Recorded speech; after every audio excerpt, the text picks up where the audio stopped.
நம்ம சேனல்ல செலிபிரிட்டிஸ் பத்தின இன்ட்ரெஸ்டிங்கான அப்டேட்ஸ்லாம் பார்க்குறோம். அப்படிதான் இப்பவும் வந்திருக்கேன். யாரை பத்தின எல்லாம் தம்ப வச்சே கெஸ் பண்ணியிருப்பீங்க. ஆமாங்க, மகாநதி கங்கா. ஸோ இவங்கள பற்றி தான் பார்க்க போகிறோம். இவங்கள பற்றி நிறைய இன்ட்ரெஸ்டிங்கான விஷயங்கள் காத்துட்ருக்கு. அதுக்கு முன்னாடி இந்த சீரியலில் இந்த கேரக்டர் எனக்கு ரொம்ப பிடிச்சிருக்கு, அதுவும் என்ன மாதிரியே இருக்காங்க பார்க்குறதுக்கு அப்படின்னு ஒரு பக்கம் சொன்னாலும், இன்னொரு பக்கம் ஏன் இப்படி இருக்காங்க அப்படின்னு ஒரு சிலருக்கு கோபம் கூட வரும். அந்த மாதிரி யாரெல்லாம் சொல்கிறீங்களோ அவங்க கமெண்ட் பாக்ஸில் கமெண்ட் பண்ணுங்கள். ஸோ தொடர்ந்து வீடியோஸ்லாம் பார்க்கணுன்னு நினச்சிங்கன்னா உடனே நம்ம சினி சமூகம் சேனலை சப்ஸ்கிரைப் பண்ணிடுங்க. கூடவே பக்கத்தில் இருக்க பெல் ஐக்கனையும் மறக்காமல் ப்ரெஸ் பண்ணிடுங்க. மகாநதி சீரியலில் கங்காவாக வளம் வந்துட்டுருக்க இவங்களுடைய real name Dharani Hepzibah. So இவங்க பக்காவான தமிழ் பொண்ணு, அதுவும் மதுரைக்கார பொண்ணுங்க. அந்த கோவப்படுற விதமாக இருக்கட்டும், எதுவாக இருந்தாலும் உரிமையோடு நம்ம சொல்லணும். அது ஆக்டிங்கும் தாண்டி நிஜத்துலேயும் இந்த கங்கா கேரக்டர் மாதிரி தான் இவங்க இருப்பாங்களாம். ஏன்னா பெண்களுக்கு அவங்க தான் சேஃப்டி, அவங்களுக்கே அவங்க பாதுகாப்பு கொடுக்க முடியலன்னா வேறு யாருக்குமே கொடுக்க முடியாது. அதனால் அவங்களே அவங்க பார்த்துக்கணும் அப்படின்ற மாதிரி சொல்லியிருக்காங்க. ஸோ இது 100க்கு 100 உண்மையான விஷயந்தான். ஒரு பாதுகாப்பே இல்லாத சூழலில் தான் நம்ம எல்லாருமே இருக்கோம். அப்படி இருக்கும்போது கோவத்தை ஒரு ஆயுதமாக பயன்படுத்துறது ரொம்பவே நல்லது. இல்லைனா நிறைய பேர் இந்த பொண்ணு சிரிச்சுக்கிட்டே இருக்குன்ட்டு டேக் இட் ஈஸி பாலிசியாக எடுத்துகிட்டு போகிற காலகட்டமாகவும் இருக்குது. அதனால தான் இவங்க கங்கா மாதிரி தான் இவங்களுடைய ரியல் கேரக்டர் அப்படின்றத ஒரு இன்டர்வியூவில் சொல்லியிருக்காங்க. அதை நம்ம பாசிட்டிவான வேலை தான் கொண்டு போகணும்.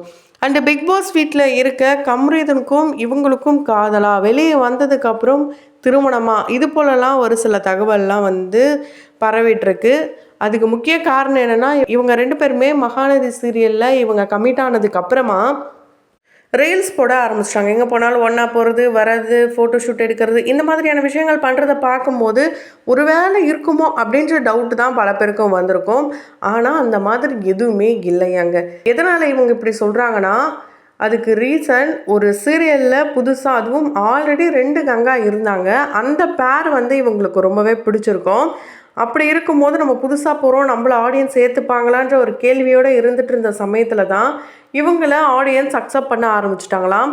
குமரன் அண்ட் கங்கா இந்த பேர் கூட க்யூட்டாக தான் இருக்குது, இது அப்படியே லாங் லாஸ்டிங்காக இருந்தால் நல்லாயிருக்கும், ரியல் லைஃப்லேயும் ஒன்றா சேர்ந்தால் நல்லாயிருக்கும்ன்ட்டு எல்லாருமே சொல்ல ஆரம்பித்ததும் சரி ஓகே நம்மளை அக்செப்ட் பண்ணிட்டாங்க.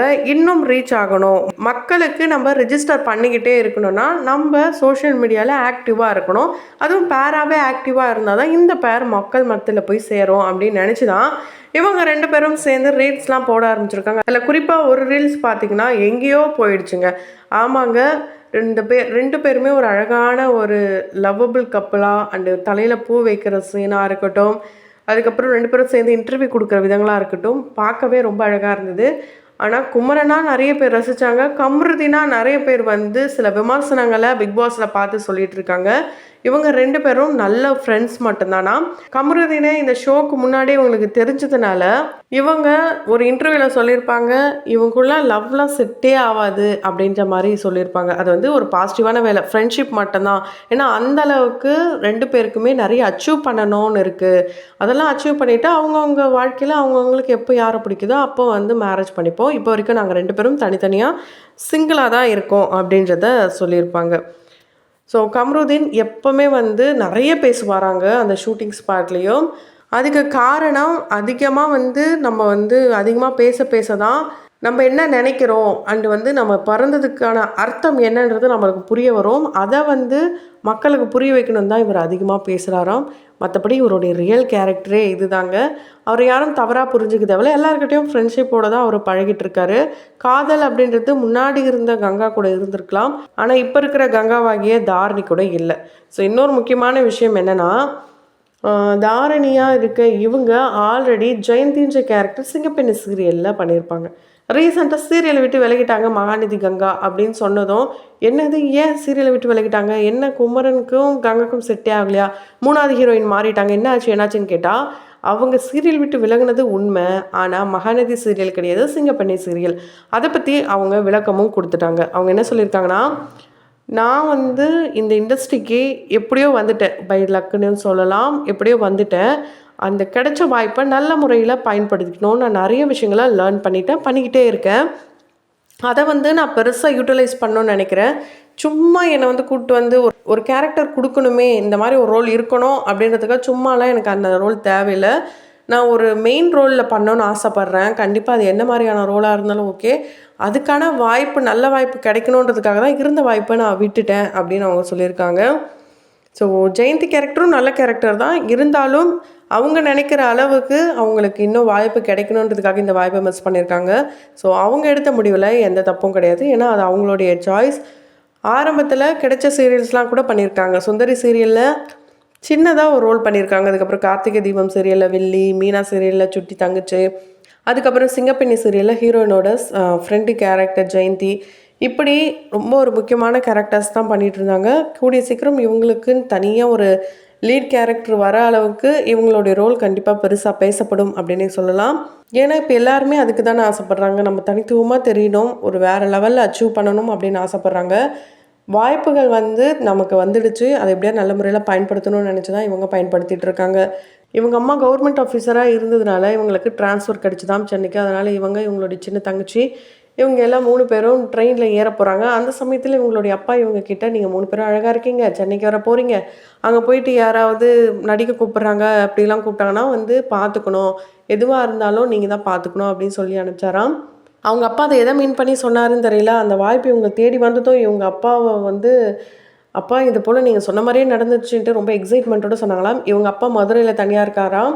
இவங்க அம்மா தங்கச்சி இவங்க 3 பேரும் சென்னையில் தான் இருக்காங்களாம். என்னதான் இவங்க சென்னைக்கு வந்தாலும் இவங்க என்னதான் நுனி நாக்கில் இங்கிலீஷ் பேசினாலுமே, சீரியல் நடித்தாலுமே, அந்த மதுரை ஸ்லாங் அப்படின்றது இவங்களை விட்டு போகவே இல்லை. இவங்களோட நிறைய இன்டர்வியூஸ் பார்த்தா ரொம்ப அழகான அந்த மதுரையுடைய மண் வாசம் வந்துட்டு தான் போகுது. ஸோ அது மட்டும் இல்லாமல் இன்னொன்று என்னென்னா, இவங்களுக்கு சாக்லேட்ஸ்லாம் ரொம்ப ரொம்ப பிடிக்கும். அதனாலே இவங்களோட ஹேண்ட்பேக்கில் எப்போவுமே டார்க் சாக்லேட்டாக வச்சுட்ருக்காங்களாம். ஸோ இவங்களுக்கு ஒரு சிலர் கொடுத்த கிஃப்ட்ஸ் ரொம்ப ரொம்ப முக்கியமான பொருளாகவே பார்க்குறாங்க. இவங்களுடைய வாழ்க்கையில் இவங்களுடைய ஹார்ட் இவங்க பாதி ஹார்ட் தான் இருக்காங்க, இன்னொரு பாதி ஹார்ட் இவங்கக்கிட்ட இல்லையாம். அதை பற்றி இவங்க கண்டிப்பாக நான் சொல்கிறேன். இப்போ அதுக்கான நேரம் கிடையாது. நான் இங்கே நிறைய ஏர்ன் பண்ணணும், நிறைய சாதிக்கணும், இதெல்லாம் பண்ணதுக்கப்புறம் பார்த்துக்கிறேன் அப்படின்னு இவங்க சொல்லியிருக்காங்க. கண்டிப்பாக இவங்க ஆசைப்பட்ட மாதிரி இவங்களுடைய வாழ்க்கையில் எல்லாமே சூப்பராக அமையணும் அப்படின்ட்டு நம்மளுடைய சினி சமூகத்தின் வாயிலாக வாழ்த்துக்களை தெரிவித்துக் கொள்ளலாம். கமருதீன் உள்ள செகண்ட் கங்கா கூட இருக்கார். வெளியே இவங்க தேர்ட் கங்கா பார்த்திங்கன்னா நிறைய சில அட்ராசிட்டிலாம் பண்ணிகிட்டு இருந்தாங்க. அதுக்கு எண்டு கார்டு போடுற வகையில் இவங்க பண்ண வேலையால் தான் இப்போ தேவையே இல்லாமல் பசுபதி ஒரு விஷயத்த பண்ணியிருக்காரு.